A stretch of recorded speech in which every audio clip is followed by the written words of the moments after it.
राधे राधे, जय श्री कृष्णा। जय हो पुरुषोत्तम भगवान की जय। एक बार आप भी मेरे साथ भगवान पुरुषोत्तम के नाम का जयकारा लगाइए।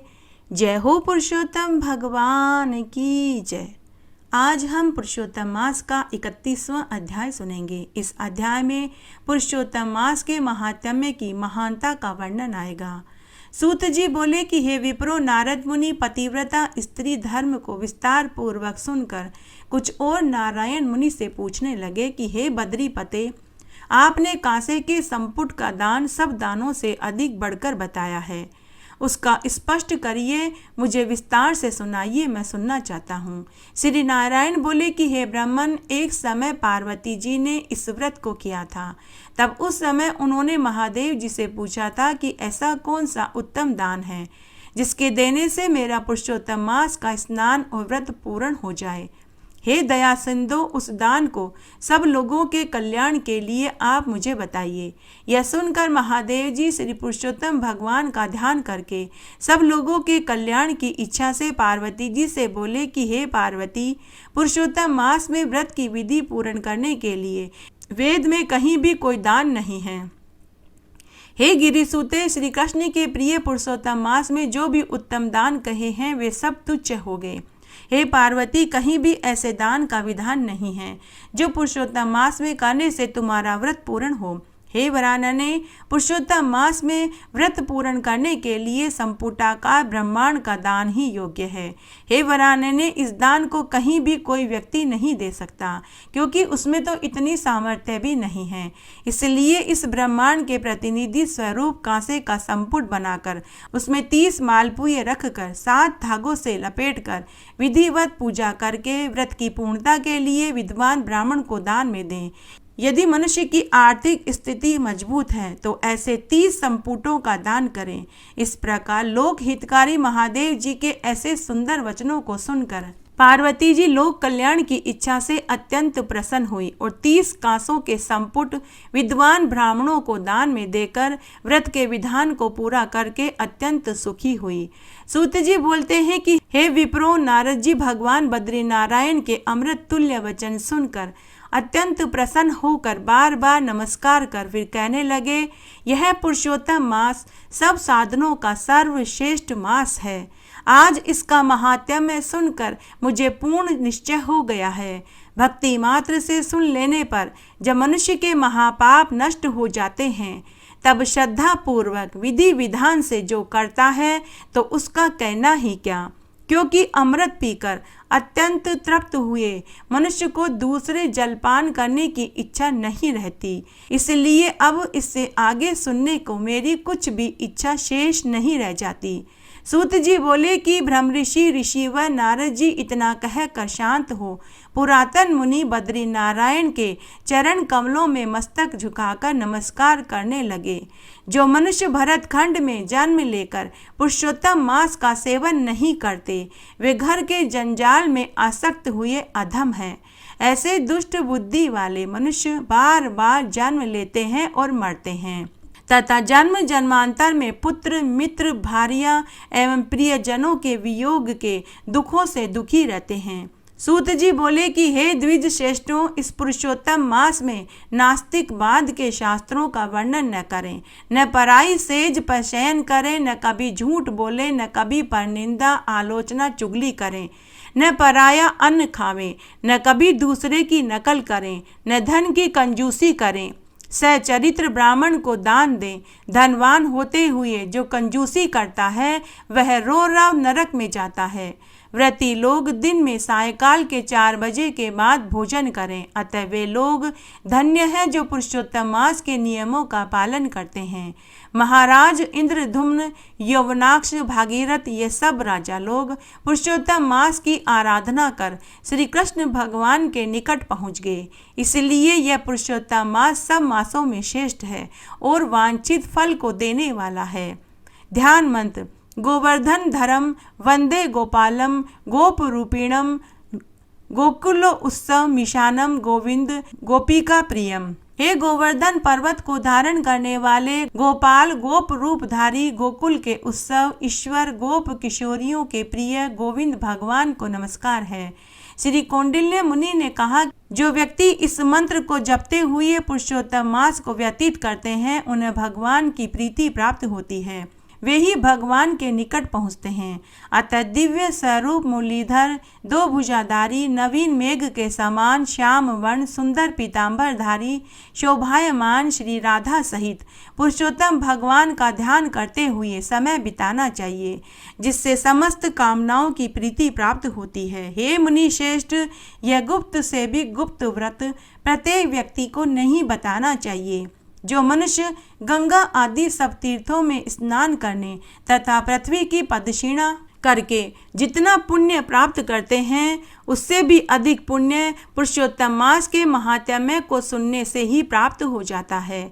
इसके सुनने से ब्राह्मण ब्रह्मतेज को पाता है, क्षत्रिय पृथ्वी का अधिपति बनता है, वैश्य धनपति हो जाता है और शूद्र को श्रेष्ठ उच्च पद की प्राप्ति होती है। इनके अतिरिक्त अन्य पशुवृत्ति वाले किरात, हूण, मलेच्छ आदि जितनी भी जाति हैं, वे सब मोक्ष को प्राप्त होते हैं।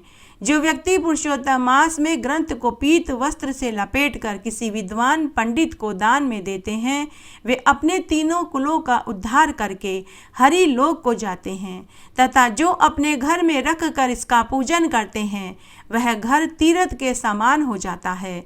ऐसे आनंदित पुण्यप्रद श्रेष्ठ पुरुषोत्तम मास की महिमा सुनकर समस्त ऋषि लोग चकित हो गए और भगवान की सेवा में लीन हुए। मुनिजन श्री सूत जी से बोले कि हे सूत जी, आप धन्य हैं, हम सब आपके मुख से इस अमृत रूपी वाणी को सुनकर कृतार्थ हो गए। आपके मुख कमल से श्री कृष्ण की कथा रूपी इस अमृत भरी वाणी को सुनकर नैमिषारण्य के वासी मुनीश्वरों ने आपको अत्यंत पूज्य ब्रह्मासन दिया है। अतः आप ऋषि समाज में इस धराधाम में श्री कृष्ण भगवान की रमणीक कथा कहते रहें। तब सूत जी ब्राह्मणों की प्रदक्षिणा कर उनको नमस्कार करके और उनसे आशीर्वाद लेकर अपना कृत्य करने के लिए गंगा जी की घाट पर चले गए। और नैमिषारण्य में रहने वाले मुनिजन इस पुरुषोत्तम मास के महात्म्य को, जो अत्यंत श्रेष्ठ है तथा भक्त जनों को वांछित फल को देने वाला कल्प वृक्ष के समान है, आपस में ऐसा कहते हुए भागवत कथा में लीन हो गए। अधिक मास में देने योग्य कुछ वस्तुओं के नाम इस प्रकार हैं, जिनमें छिद्र वाले रसीले पदार्थ का विशेष महत्व है।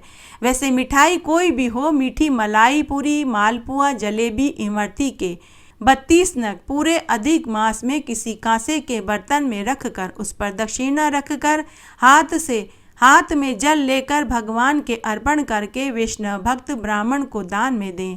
यदि इतना करने की गुंजाइश न हो तो पुरुषोत्तम मास की समाप्ति होने से पहले 32 मिठाई के नग एक बर्तन में रखकर दक्षिणा के सहित दान में दें। इसके अलावा अगर यह करने की भी सामर्थ्य नहीं है तो 32 ऋतुफल दान में दें। अगर इतनी करने की भी सामर्थ्य नहीं है तो 32 नग काजू, बादाम, पिस्ता, किशमिश, छुआरे, इनमें से कोई सा भी एक एक मेवा बदल बदल कर प्रत्येक दिन दान में दें। पुरुषोत्तम मास की समाप्ति के 3 दिन शेष रह जाएं तो कोई सा भी इनमें से एक चीज 32 नग लेकर किसी बर्तन में रखकर पुरुषोत्तम मास समाप्त होने के 3 दिन पहले किसी ब्राह्मण को या मंदिर में दान में दें। जो मनुष्य ऐसा करता है उनका घर अन्न-धन के भंडार से भरे रहते हैं। शतरूपा जी मानव सर्ग की आदि माता हैं। यह शंभु मनु की पत्नी थी। मनु और शतरूपा से ही मानव सृष्टि का आरंभ हुआ था। श्रुति भी यही कहती है, ततो मनुष्य अजायंत। मनु और शतरूपा दोनों ही ब्रह्मा जी के शरीर से उत्पन्न हुई थी। दक्षिण भाग से मनु का तो वाम भाग से शतरूपा का प्रादुर्भाव हुआ था। बृहदारण्य उपनिषद में यह बतलाया गया है कि केवल मनुष्य ही नहीं, सैकड़ों प्रकार के पशु भी इन्हीं दोनों की संतान है। शतरूपा इच्छा अनुसार रूप धारण करने वाली तथा संकोचशीला स्त्री थी। अतः प्रथम समागम के अवसर पर इन्होंने सैकड़ों रूप धारण करके अपने को मनु की दृष्टि से छिपाने का प्रयत्न किया, किंतु उन सभी रूपों में मनु ने उन्हें पहचान लिया और वैसा ही रूप धारण करके उनसे भेंट करी। इस प्रकार सैकड़ों रूप धारण करने के बाद ही संभवतः उनका नाम शतरूपा हुआ। जिन जिन पशुओं के रूप उन्होंने धारण किए उन सभी के रूप में एक एक संतान हुई। मानवी सृष्टि का आदि स्रोत मनु से ही आरंभ हुआ। उन्हीं के नाम पर संसार के नर और नारी मानव कहलाए। शंभु मनु ब्रह्मवर्त के राजा थे। सब प्रकार की संपदाओं से युक्त बहिष्मती नगरी उनकी राजधानी थी, जहाँ पृथ्वी को रसातल ले जाने के पश्चात शरीर कंपाते समय श्री वाराह भगवान के रोम झड़ कर गिरे थे। वे रोम ही निरंतर हरे भरे रहने वाले कुश और काश हुए, जिनके द्वारा मुनिजन यज्ञ में विघ्न डालने वाले दैत्यों का तिरस्कार करके भगवान यज्ञ पुरुष की आराधना करते हैं। बहिष कहते हैं कि कुशों को उनकी अधिकता होने के कारण ही मनु की वह नगरी बहिष्मतीपुरी के नाम से प्रसिद्ध हुई। उसी पुरी में महारानी शतरूपा के साथ मनु जी निवास करते थे। प्रतिदिन प्रेम पूर्ण हृदय से भगवान की कथाएं सुनते थे। उनका यह नित्य का नियम था। वे दोनों दंपति भली भांति धर्म का अनुष्ठान करते थे। आज भी वेद उनकी मर्यादा का गान करते हैं। मनु और शतरूपा के 2 पुत्र और 3 पुत्रियां हुई। पुत्रों के नाम उत्तानपाद और प्रियव्रत थे और कन्याएं आकृति, प्रसूति और देवहूति के नाम से प्रसिद्ध हुई। प्रसिद्ध भगवत भक्त ध्रुव राजा उत्तानपाद के ही पुत्र थे। राजा प्रियव्रत ने इस पृथ्वी को 7 भागों में विभक्त किया। कन्याओं में से आकृति रुचि प्रजापति को ब्याही गई। प्रसूति प्रजापति दक्ष की पत्नी थी और देवहूति का विवाह महर्षि कर्दम से हुआ था। देवहूति के ही गर्भ से सांख्य शास्त्र के प्रणेता भगवत स्वरूप महर्षि कपिल का अवतार हुआ था। महाराज मनु ने बहुत समय तक राज्य किया। सब प्रकार से प्रजापालन एवं शास्त्र मर्यादा की रक्षा कर भगवान की आज्ञा का पालन किया। घर में रहकर राज्य भोगते भोगते चौथापन आ गया, परंतु विषयों से वैराग्य नहीं हुआ। इस बात का विचार करके राजा के मन में महान दुख हुआ। वे सोचने लगे कि मेरा सारा जन्म भगवान का भजन किए बिना ही व्यर्थ बीत गया। तब मनु जी ने अपने पुत्र को जबरदस्ती राज्य पर बैठाया और स्वयं अपनी रानी शतरूपा को साथ लेकर वन में चले गए। दोनों सहस्त्र वर्ष तक घोर तपस्या करके भगवान को प्रसन्न करने लगे। तब करुणा निधान भक्त वत्सल प्रभु श्री राम उनके सामने प्रकट हो गए। भगवान के श्री अंगों की शोभा नील कमल, नीलमणि, नील मेघ के समान श्याम थी। उसे देखकर कोटि कोटि कामदेव लज्जित हो रहे थे। मुख पर शरद पूर्णिमा की चंद्रमा की शोभा विहस हो रही थी। मनोहर कपोल, सुंदर ठोड़ी, शंख के सदृश गिरवा थी। लाल लाल होठ, सच दंत पंक्ति, सुंदर नासिका तथा चंद्र रश्मियों को तिरस्कृत करने वाली हंसी सुशोभित हो रही थी। नेत्रों की छवि नव विकसित कमल के समान सुंदर थी। मनोहारिणी चितवन जी को बहुत प्यारी लगती थी। सुंदर बोहें, ललाट पर प्रकाश में तिलक, कानों में मकराकृत कुंडल, मस्तक पर किरीट, कारे कारे घुंघराली बाल, वक्ष स्थल में श्रीवत्स और वनमाला, गले में पदक, हार तथा अन्य अंगों में माणिक्य सुशोभित हो रहे थे। सिंह किसी गर्दन, सुंदर यज्ञोपवीत, हाथी की सूंड के समान मनोहर भुजबंड, कमर में तरकस, हाथों में बाण एवं धनुष सुशोभित थे। पीताम्बर की छवि बिजली की भांति थी। उदर पर त्रिवली की रेखा देखने में ही सुंदर लगती थी। नाभि ऐसी लगती थी मानो यमुना में भंवर उठ रहे हों। चरण कमलों की शोभा अवर्णनीय थी। श्री रघुनाथ जी के वाम भाग में उन्हीं के समान शोभा की निधि आदि शक्ति सीता जी शोभायमान हो रही थी। युगल सरकार की यह मनोहर झांकी देखकर मनु और शतरूपा की पलकें स्थिर हो गई। वे एक टक उनकी ओर निहारने लगे। देखते देखते उनका मन अघाता नहीं होता था। दोनों दंपति आनंद निमग्न हो गए। शरीर की शुद्ध बुल वे भूल गए। भगवान के चरणों का स्पर्श करके वे पृथ्वी पर दंड की भांति बैठ गए। करुणा में भगवान ने अपने हाथों से उनके मस्तक का स्पर्श किया और उन्हें तुरंत उठाकर खड़ा कर दिया। फिर वर मांगने को कहा। राजा ने कहा कि हे नाथ, आपके दर्शन से ही मेरी सारी अभिलाषा पूरी हो गई। अब एक ही लालसा मन में रही है, वह यह है कि आपके समान एक पुत्र हो जाए। भगवान ने कहा कि अपने जैसा पुत्र कहाँ खोजता फिरूंगा, मैं ही तुम्हारा पुत्र बनूंगा। इतना कहकर भगवान ने शतरूपा की ओर दृष्टिपात किया और कहा कि हे देवी, तुम भी अपनी रुचि के अनुसार वरदान मांगो। शत्रुपा ने कहा कि हे प्रभु, महाराज ने जो वर मांगा है वही मुझे भी प्रिय है, फिर भी आपकी आज्ञा से मैं एक वर मांगती हूँ। यह कोमल गूढ़ मनोहर वाक्य रचना सुनकर प्रभु प्रसन्न हो गए। बोले कि तुम्हारे मन में जो कुछ भी अभिलाषा है वह सब मैं तुमको दूंगा। मैं वर मांगती हूँ, जे निज भगत नाथ तब अहू, जो सुख पावही जो गति लही, सोई सुख सोई गति सोई भगति, सोई निज चरण सनेहू, सोई विवेक सोई रहनी, प्रभु हमें ही कृपा करी देहू। यह कोमल गूढ़ मनोहर दोहा सुनकर भगवान प्रभु प्रसन्न हो गए और वे बोले कि तुम्हारे मन में जो कुछ भी अभिलाषा है वह सब मैं तुमको दूंगा। ऐसा कहकर भगवान ने उसी दिन उन्हें माता कहकर पुकारा। इस प्रकार शत्रुपा ने अपनी अलौकिक भक्ति और तपस्या से भगवान को पुत्र के रूप में प्राप्त किया। वे दोनों दंपति भगवान की आज्ञा के अनुसार कुछ काल तक इंद्रलोक में रहे। उसके बाद मनु अयोध्या के चक्रवर्ती नरेश दशरथ हुए और शत्रुपा उनकी पत्नी कौशल्या हुई। श्री रघुनाथ जी इनके पुत्र के रूप में प्रकट होकर इनको तो अनुग्रहित किया ही, साथ ही साथ अपनी पवित्र लीलाओं की स्मृति भी छोड़ दी, जिसका गायन स्मरण कीर्तन करके जगत के असंख्य मनुष्य परम पद को प्राप्त हुए। एक बार एक गांव में एक गायों का पालन करने वाला एक ग्वाला था। उसके बाद 100 से भी अधिक पशुधन था। वह दूध बेचने का काम करता था। एक बार की बात है, उसकी एक गाय को रोग लग गया तो उस ग्वाले ने उसका उपचार नहीं करवाया। उसने सोचा कि यह तो एक बीमार बुढ़ी गाय है, इलाज में बहुत धन खर्च हो जाएगा और अगर इसे मैं अपने अन्य पशुओं के साथ रखूंगा तो अन्य पशुओं को भी रोग लग जाएगा। तो उस ग्वाले ने उस गाय को ले जाकर वन में छोड़ दिया। उस समय पुरुषोत्तम मास का महीना चल रहा था। वह ग्वाला भी रोज पूजा पाठ व्रत उपवास करता था, लेकिन उसको इसका पाप दोष लगा। उधर वह गाय वन में भूखी प्यासी बेहाल होकर गिर गई। उस वन में एक बहेलिया जंगली जानवरों का शिकार करने आता था। जब उसने एक बीमार गाय को देखा तो उसे उस गाय पर दया आ गई।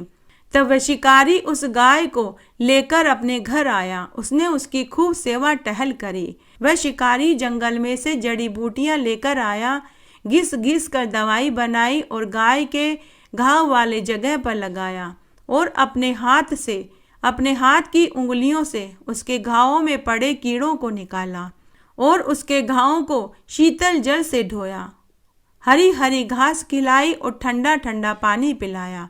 कुछ ही दिनों में वह गाय ठीक हो गई। पुरुषोत्तम मास का महीना चल रहा था। बहेलिये की सेवा पानी से वह गाय कुछ ही दिनों में ठीक हो गई। इसे संयोग ही कहें कि एक दिन उस ग्वाले और बहेलिये दोनों की मृत्यु हो गई। उस ग्वाले को यमदूत मुगदरों से मारते हुए लेकर के गए, जबकि बहेलिये को लेने के लिए विष्णुदूत देव विमान लेकर के आए। उस ग्वाले के जीवन भर के पुण्य पुरुषोत्तम मास में गाय का त्याग करने के कारण क्षीण हो गए। उधर उस बहेलिये के जीवन भर के पाप उस गाय की सेवा करने से धुल गए। एक बार एक बनिया दंपति थे। उनके 5 बेटे और 2 बेटियां थी। सभी के विवाह हो चुके थे। 5वां बेटा कमाता नहीं था, इसलिए चारों बड़े भाई और भाभियां छोटे देवर और देवरानी को पसंद नहीं करते थे। उन्हें खूब ताने देते थे। घर का सारा काम उन्हीं से करवाते थे। देवर से खेत खलियान का और गाय भैंसे का काम करवाते थे तो देवरानी से चौके का और झाड़ू पोछे और बर्तनों का काम करवाते थे। सब अपने कपड़े देवरानी से धुलवाते थे। देवरानी बड़ी ही मिलनसार स्वभाव की थी। आते ही उसने अपने व्यवहार से सास ससुर को खुश कर दिया। यह बात बड़ी जिठानियों को चुभने लगी। तब एक दिन चारों बड़ी बहुओं ने एक योजना बनाई और देवर देवरानी को अलग करने का निश्चय कर लिया। तब एक दिन सभी चारों बड़े बेटा बहू अपने माँ बाबूजी से बोले कि माँ बाबूजी, छोटे भाई और उसकी पत्नी को अलग कर दो। यह कोई कमाता नहीं है। हम पूरे दिन मेहनत मजदूरी करते हैं और ये फोकट की रोटी खाता है। अब हम इसे साथ नहीं रखेंगे। तब माँ बाबूजी ने उन्हें अलग कर दिया। देवर देवरानी बड़े ही सीधे और सरल स्वभाव के थे। उन्होंने अपना सामान उठाया और घर के पिछवाड़े में बने हुए 2 टूटे फूटे कमरों में जाकर खुशी खुशी रहने लगे। फिर एक बार की बात है, पुरुषोत्तम मास की एकादशी आने वाली थी। सास ससुर ने अपने चारों बड़े बेटा बहुओं से पूछा कि पुरुषोत्तम मास की एकादशी का व्रत और स्नान करना है, क्या तुम लोग हमें पुरुषोत्तम मास की एकादशी का व्रत और उपवास करवा दोगे? तो चारों बड़े बेटा बहू अपने माँ बाबूजी से बोले कि माँ बाबूजी, इस उम्र में आपको व्रत और उपवास करने की कहाँ जरूरत आ रही है। हमारे घर में किसी चीज की कोई कमी नहीं है, आप रहने दीजिए। 2 टूक जवाब देकर चारों बड़े बेटा बहू अपने अपने कमरों में चले गए। सास ससुर बेटा बहुओं की बात सुनकर उदास हो गए। तभी छोटी बहू रोज की तरह सास ससुर के पांव छूने आई तो उन्हें उदास देखकर उदासी का कारण पूछने लगी। तब सास ससुर ने छोटी बहू को कहा कि बहू, कल पुरुषोत्तम मास की एकादशी है, हम एकादशी का उपवास और व्रत करना चाहते हैं, लेकिन चारों बड़े बेटा बहुओं ने मना कर दिया। तब छोटी बहू अपने सास ससुर से बोली कि माँ बाबूजी, मैं आपको पुरुषोत्तम मास की एकादशी पर स्नान और व्रत दोनों करवा दूंगी, आप मुझे बताते जाना, मैं सब कर दूंगी। तब सास ससुर बोले कि बहू, तुम तो नई नहीं हो, तुम इन बातों से अनजान हो, तुम नहीं कर पाओगी। लेकिन छोटी बहू ने जिद पकड़ ली, माँ बाबूजी, आप मुझे बताते जाना, मैं सब कर दूंगी। तब छोटी बहू अपने सास ससुर को अपने हिस्से वाले मकान में लेकर आ गई। माँ बाबूजी, आप मुझे बताते जाना, मैं सब कर दूंगी। तब सास ससुर बोले कि बहू, एकादशी के दिन ब्रह्म मुहूर्त में उठकर पवित्र नदी में स्नान करते हैं, व्रत का संकल्प लेते हैं, पूजा पाठ करते हैं और एकादशी की कथा को सुनते हैं, सूर्य नारायण भगवान को अर्घ्य देते हैं, तुलसी जी में दिया बाती करते हैं। व्रत को पूर्ण करने के बाद एक ब्राह्मण जोड़ा जोड़ी को भोजन खिलाते हैं, दक्षिणा देते हैं, मंदिर में सीधा भिजवाते हैं। तब बहू बोली कि माँ बाबूजी, मैं सब कर लूँगी। तब बहू अपने सास ससुर को अपने हिस्से वाले मकान में लेकर आ गई और खूब सेवा करने लगी। सास ससुर मन ही मन सोचने लगे कि हमने इसे अलग कर दिया, टूटा फूटा मकान दे दिया, लेकिन फिर भी यह हमारी इतनी सेवा कर रही है। तब दूसरे दिन एकादशी को छोटी बहू ने अपने सास ससुर को जगाया और उन्हें तालाब पर हाथ पकड़ के लेकर गई और सास ससुर को नदी में से लोटा भर भर कर स्नान कराया। फिर उनके कपड़ों को धोए और बाल्टी में रखा। फिर उसने स्वयं स्नान किया। फिर वहीं तालाब से 1 लोटा जल भर कर अपने सास ससुर की अंजलि में जल दिया, फूल रखे और व्रत का संकल्प भरवाया। उसने स्वयं भी व्रत का संकल्प लिया। फिर वहीं सूर्य नारायण भगवान को अर्घ्य भी दिल वहीं से जल और उसी जल से सूर्य नारायण भगवान को अर्घ्य दिया। उसके बाद अपने सास ससुर का हाथ पकड़कर छोटी बहू उन्हें घर लेकर आई। फिर आंगन में कपड़े सुखाए। सास ससुर को छोटे बेटे ने एकादशी की कहानी सुनाई, तुलसी माता की कहानी सुनाई, शालिग्राम भगवान की कहानी सुनाई, गाय माता की कहानी सुनाई, लक्ष्मी जी की कहानी सुनाई। इस तरह से 5 देवताओं की कहानी सुनाई। शाम को फिर से तुलसी जी में दिया बाती करवाया। शाम को बहू ने फलाहार बनाया, जिसमें अपने सास ससुर को केला और तुलसी दल खाने को दिया और 1-1 गिलास दूध पीने को दिया। सभी ने हंसी खुशी पूरा दिन बिताया। अर्धरात्रि तक छोटी बहू सुंदर सुंदर भजन गाती रही। सास ससुर बैठे बैठे बहू के भजन सुनते रहे। फिर रात्रि में सब सो गए। दूसरे दिन सुबह फिर से बहू ने अपने सास ससुर को स्नान करवाया, सूर्य नारायण भगवान को अर्घ्य दिलवाया, तुलसी जी को सींचा, तुलसी जी में दिया बाती करी, फिर पारण करवाया। फिर 1 जोड़ा जोड़ी ब्राह्मण को भोजन खिलाकर उन्हें दक्षिणा दी, मंदिर में सीधा देकर आई। फिर दोपहर में बहू अपने सास ससुर के सूखे कपड़े उठाने गई। वहां उसे सोने चांदी हीरे मोती बिखरे हुए मिले। बहू ने उन्हें झोली में भरे और लाकर अपने सास ससुर को दे दिए और पूरी बात बताई कि सासू माँ, जहां आपके कपड़े सूख रहे थे वहां ये सोने चांदी हीरे मोती का ढेर मिला है और उन हीरे मोती सोने चांदी के ढेर को अपनी सास के आंचल में डाल दिया। तब सास ससुर ने बहू से कहा कि बहू, ये तुम्हारी किस्मत का है, ग्यारस माता तुमसे प्रसन्न हुई है, उन्होंने ही यह तुम्हें दिया है। तुमने हमें पुरुषोत्तम मास की एकादशी का स्नान और व्रत करवाया, यह उसी का फल है, ये तुम्हारे सत का प्रताप है। तब छोटी बहू अपने सास ससुर से बोली कि माँ बाबूजी, इतने धन में तो हम ग्यारस माता के व्रत का उद्यापन कर देते हैं और खूब धूमधाम से करेंगे। तब सास ससुर ने कहा कि बहू, ग्यारस के व्रत के उद्यापन में 26 जोड़ियों को भोजन खिलाते हैं, साथ ही 26 तांबे के लोटे उन्हें देते हैं। तब बहू बोली कि माँ बाबूजी, मैं भी अपने एकादशी का व्रत का उद्यापन कर देती हूँ। इस तरह अब हम 26 आपके और 26 मेरी तरफ से जोड़ियों को जिमाएंगे। तब बहू ने सभी सुहागिन स्त्रियों के लिए साड़ी, ब्लाउज, चूड़ी, बिंदी, काजल, मेहंदी और 52 तांबे के लोटे लेकर आई। पुरुषों के लिए पैंट शर्ट और गमछा लेकर आई। सभी बहन बेटियों, भतीजे भतीजियों, भांजे भांजियों सभी को न्योता दिया। सास ससुर खुद बड़े बेटा बहू को निमंत्रण देने गए। उसके बाद पूरे गांव को एकादशी के उद्यापन में खाने का निमंत्रण भेजा। साथ ही 11 पंडितों को जोड़े से बुलाया।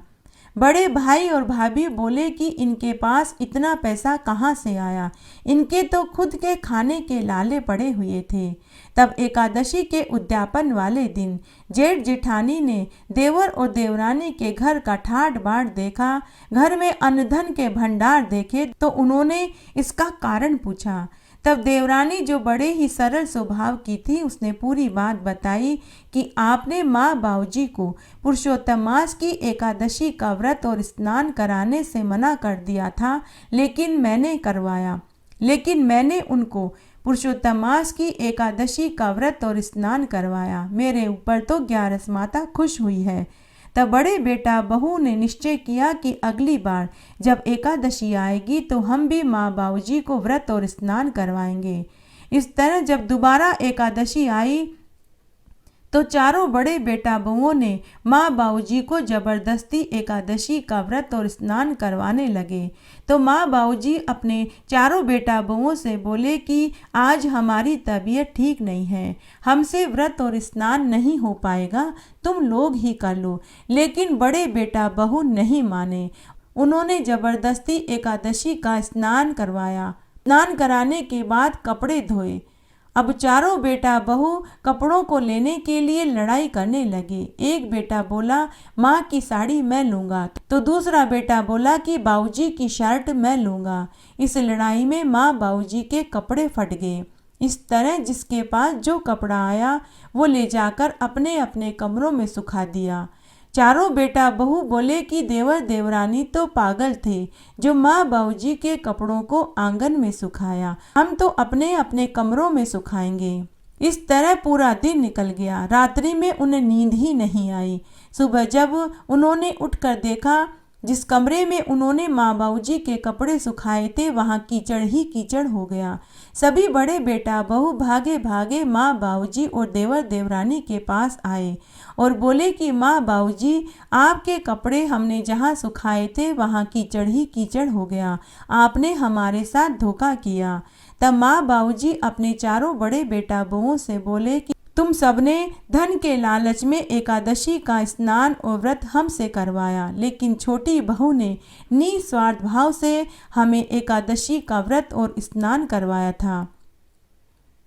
तब सभी चारों बड़े बेटा बहू पछताने लगे। घटती हो तो पूरी हो तो परवान चढ़े, भूले बिसरे नाम तेरे भंडार में भरे।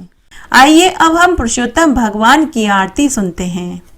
आरती उतारो मारा पुरुषोत्तम भगवान की, आरती उतारो मारा पुरुषोत्तम भगवान की। ठाकुर जी की सेवा में राम नाम बोलती, ठाकुर जी की सेवा में राम नाम बोलती। गाय की सेवा में मारे गोबर पानी बाड़ा में, गाय की सेवा में मारे गोबर पानी बाड़ा में। आरती उतारूं मारा पुरुषोत्तम भगवान की आरती उतारूं मारा पुरुषोत्तम भगवान की।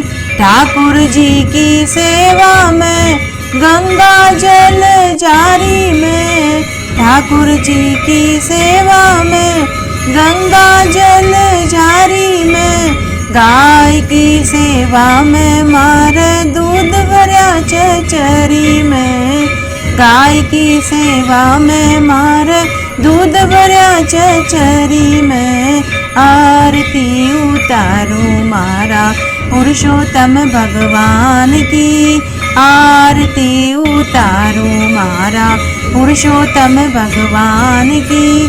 ठाकुर जी की सेवा में तिलक धरा चमचा में, ठाकुर जी की सेवा में तिलक धरा चमचा में, गाय की सेवा में मार घी धरो घड़ला में, गाय की सेवा में मार घी धरो घड़ला में, आरती उतारूं मारा पुरुषोत्तम भगवान की आरती उतारूं मारा पुरुषोत्तम भगवान की।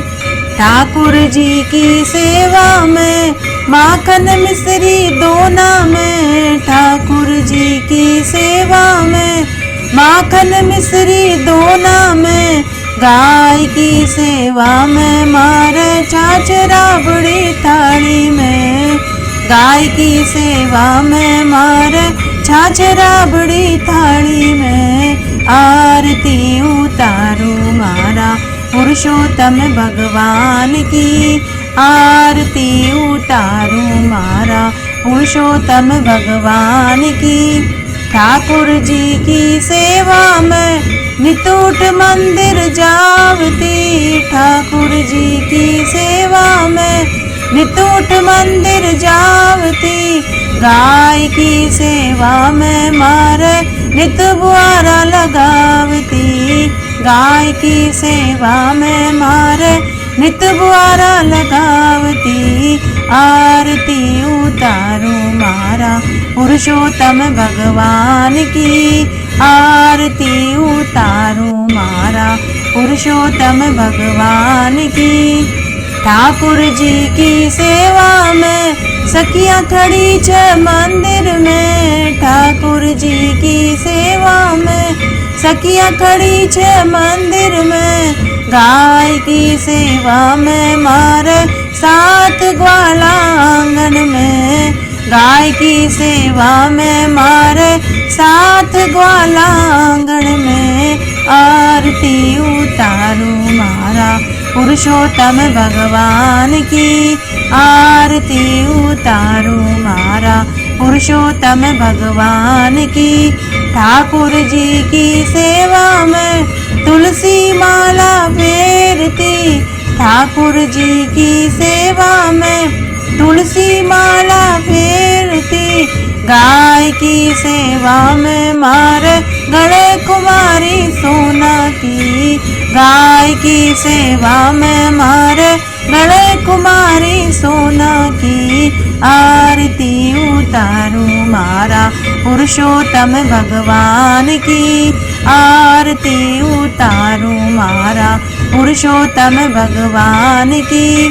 ठाकुर जी की सेवा में बैकुंठा में जावती, ठाकुर जी की सेवा में बैकुंठा में जावती, गाय की सेवा में मैं तो वैतरणी तर जावती, गाय की सेवा में मैं तो वैतरणी तर जावती, आरती उतारूं मारा पुरुषोत्तम भगवान की आरती उतारूं मारा पुरुषोत्तम भगवान की। इस तरह आज हमने पुरुषोत्तम मास के महात्म्य का 19वां अध्याय सुना। आशा करती हूँ यह आपको जरूर पसंद आएगा। मेरे साथ बने रहने के लिए आपका धन्यवाद। आगे आने वाली कथा कहानियों के लिए भी आप इसी तरह मेरे साथ बने रहें। धन्यवाद। इस तरह आज हमने पुरुषोत्तम मास का 31वां अध्याय सुना। आशा करती हूँ यह आपको जरूर पसंद आएगा। मेरे साथ बने रहने के लिए आपका धन्यवाद। आगे आने वाली कथा कहानियों के लिए भी आप इसी तरह मेरे साथ बने रहें। धन्यवाद।